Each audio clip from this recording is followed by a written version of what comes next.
Good afternoon, good morning, good evening, whenever you're watching this. Thank you.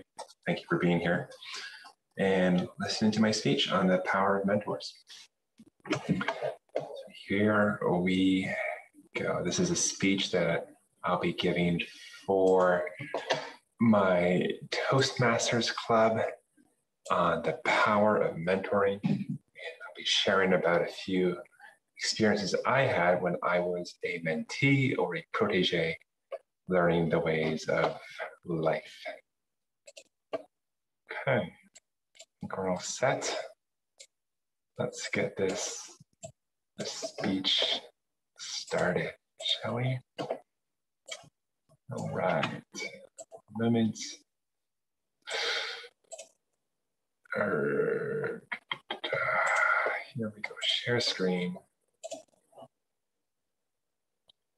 Here we go.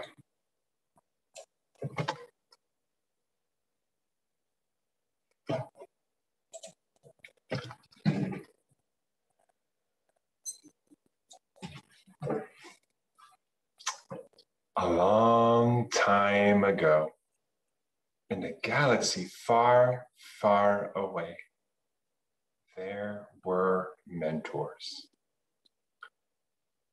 Ordinary humans who became masters of their craft through blood, sweat, and tears. Mr. Toastmaster, fellow Toastmasters, and welcome guests.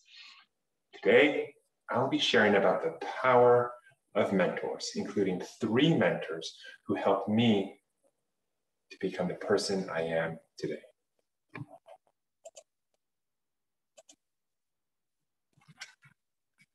Toastmasters defines a mentor as an experienced person who provides guidance and support to empower proteges to reach their goals.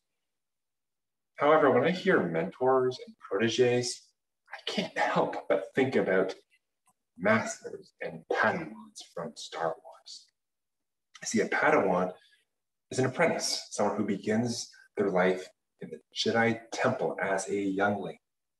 When they are ready to graduate into more advanced study, they reach a rank called Padawan, where they are assigned a Jedi Knight or Master to learn more about the ways of the Jedi.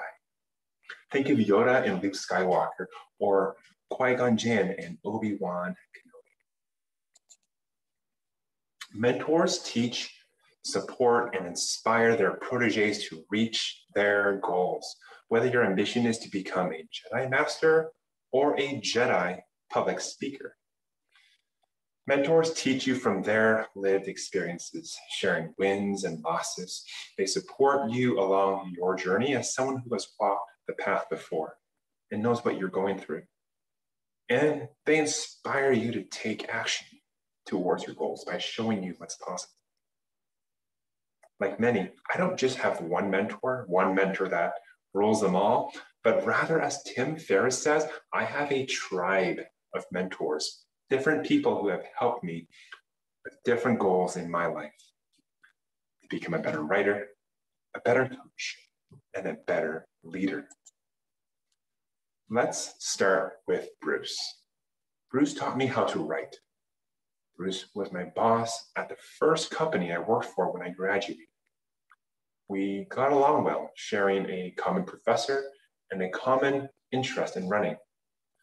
But when it came to work, Bruce was a hard man to please. I remember spending hours preparing a report. I would do my research, organize my ideas, create an outline, draft a report, and proofread multiple times. And every single time, I would get my reports back in a sea of red markups, or blue, depending on the pen color he chose. I felt like I was doomed as a writer. Then one day, I got back a report with slightly less red. And was that a compliment I saw? I think I need a magnifying glass. Sure enough, I was getting better.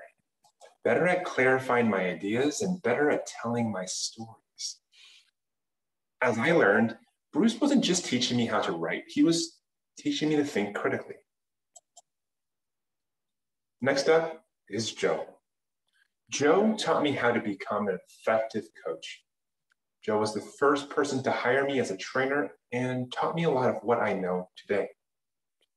A few lessons that stand out are the value of going ape, APE, the value of having attitude, a good attitude, passion, and enthusiasm. These three things can make a big difference as a coach. The second thing I learned from him was that knowing isn't enough. You can know that chips are bad for you, but still eat chips. And finally, he taught me what it meant to be client-centered. The most important part was to focus on the client experience, creating an environment for clients to succeed, to focus on what they truly need, not what I, as the expert, think they need. And finally, there's Crystal, my mentor when I was a co-chair of a group called Gen Next. Crystal helped me navigate office politics and helped me see one of my biggest weaknesses, my desire to be right. Crystal also helped me see my true strength as a leader by teaching me about my unique abilities. As an introvert, I learned that I can be effective without being loud and outgoing. Although a bit of energy and enthusiasm doesn't hurt either. However, the most powerful thing was something I picked up at a leadership talk she gave. You can change a person's life by taking an interest, by caring. This lesson was powerful, not because I respected her as a leader, but because I felt how powerful it was when Crystal took an interest in my own leadership journey. Sharing stories from her own life on what an effective introverted leader can look like, and how my desire to be right can be both helpful and harmful. Bruce, Joe, Crystal, they each taught me something different, sharing insights from their own journeys. However, the real power of mentors isn't in the lessons and quotes themselves. I can just Google motivational quotes, and so can you.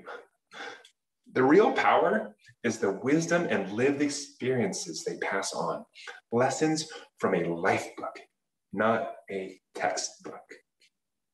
They teach you from their successes and failures. Mentors support and encourage you along your journey, and they inspire you to start and to keep going on the path to your goals. Thank you. 7 minutes and 23 seconds. All right, that was a little over time.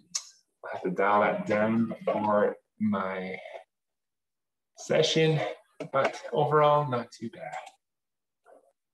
Alrighty, so if you're still watching, thank you so much for your time and energy. If you have any feedback, drop them in the comment below or send me a message, personal message, email, message on social media or LinkedIn, wherever. Thank you again. Have an awesome day and see you on the flip side.